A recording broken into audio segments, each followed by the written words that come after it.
espaço deste parque, construído no centro de Criciúma, já foi um depósito de rejeito de carvão. Aqui era deixado o material desprezado do que era extraído da terra. A exploração de carvão na região sul de Santa Catarina ela começou no final do século XIX, na Segunda Guerra Mundial, né, naquele acordo do Getúlio Vargas com os americanos, né, e aí o governo criou uma estatal para explorar o carvão em Criciúma, que era a próspera mineração. Na década de 70 vem a crise do petróleo. Com a crise do petróleo, o carvão tem uma importância incrível no país. Em 1989, a região tinha quase 14 mil trabalhadores no setor carbonífero. Mas ao longo desse processo, então estamos falando aí de mais de 120 anos de exploração de carvão, né? A exploração se deu sem nenhum cuidado ambiental, zero cuidado ambiental. Vocês forem na região de Criciúma, vão ver lá que o povo conhece a expressão lavador de carvão. Lavador de carvão é a instalação que faz o beneficiamento, separa o carvão do rejeito. Eles precisavam ser construídos num lugar que tivesse água em abundância. Onde é que tem água? Nos rios. E a água limpa entrava em cima, passava pelo lavador de carvão, e a água suja, poluída pelos rejeitos, voltava para o rio. Os primeiros lavadores eram assim.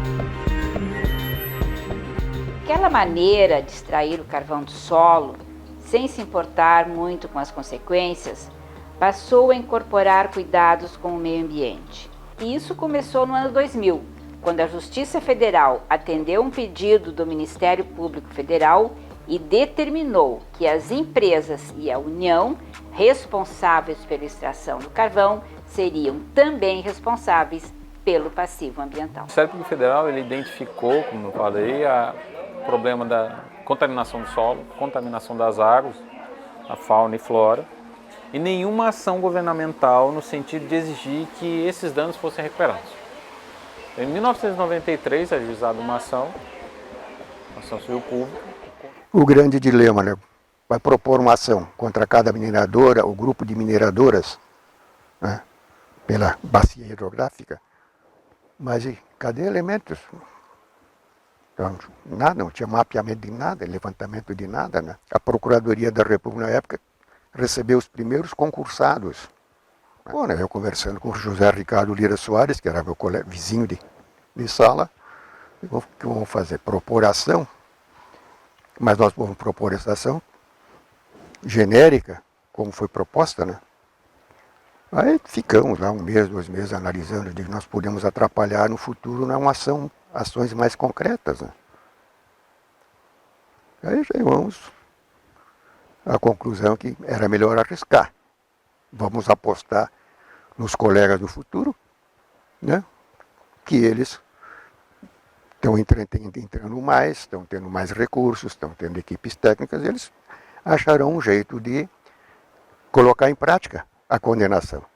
O causador direto da contaminação são as empresas que extraem o carvão. Então a Constituição Federal estabelece lá no artigo 225 que todo aquele que degradar é responsável por recuperar. Então a responsabilidade direta são das empresas causadoras do dano. Os seus sócios, eles entraram também porque há um entendimento de que, como eles se beneficiaram da atividade, eles tinham um comando da atividade, eles tinham também que ter o poder de mandar parar ou corrigir. Já o governo federal, ele entra pela omissão. Nós estamos tratando de mais de 100 anos de história. Essa ação ajuizada em 1993, ela faz um corte temporal de tudo que foi degradado antes. Muito a gente talvez nem tenha acesso. Tem muitas minas que não têm registro histórico. A gente tem hoje, sente os efeitos disso no meio ambiente, mas não sabe onde é que elas estão. Essa responsabilidade ficou toda com o governo federal. Essa ação civil pública tramitou então na Justiça Federal de Criciúma. No ano 2000 saiu a sentença.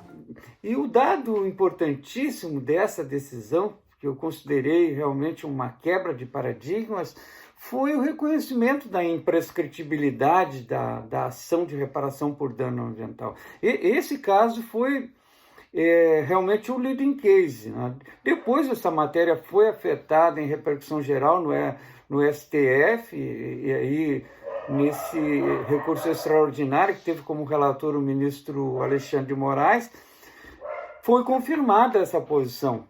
Eu era coordenadora da 4ª Câmara, fui coordenadora da 4ª Câmara durante 10 anos.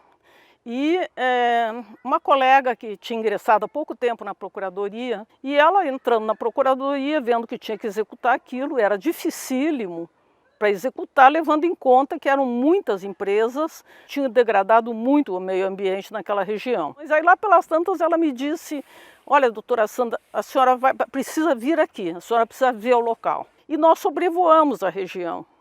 E aí dava para realmente ver o tamanho do estrago, que era muito grande, e tinha um rio que passava próximo, Rio Mãe Luzia, e o interessante é que a água daquele rio estava aquele amarelo alaranjado, que é a cor da pirita. Ou seja, tinha tanta pirita dentro do rio que simplesmente não tinha mais vida no rio. Então foi super interessante o voo, porque eu não teria realmente a ideia do tamanho do problema se eu não tivesse sobrevoado. Realmente não teria. E principalmente quando eu vi o rio, aí eu não precisava ver mais nada, né? Para um rio ficar daquele jeito, o resto estava muito pior. Ela é um caso emblemático porque foi a primeira execução de uma sentença em que havia vários réus. Esses réus não eram ligados entre si, a única coisa que os ligava é que todos eles tinham feito mineração naquela região, naquele local. Para nós do Ministério Público, nos deu uma noção de que a gente tinha que investir os nossos esforços nessa questão da mineração.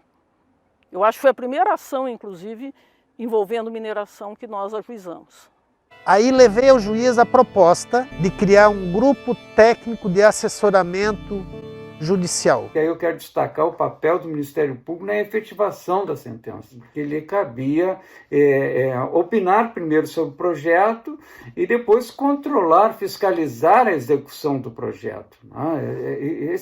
Isso foi o grande diferencial dessa decisão. Todas as partes do processo, as empresas, a União, o Ministério Público, foram intimados para indicar até 3 técnicos, pessoas com formação em áreas de conhecimento afetas à recuperação ambiental. Então, o primeiro grande documento que esse grupo produziu foi Critérios Técnicos de Recuperação. Ela foi executada, foi efetivada, entrou na sensibilidade prática, na vida das pessoas, e isso foi importante, porque nós temos um grande número de grandes ações, de grandes decisões que não saem do papel.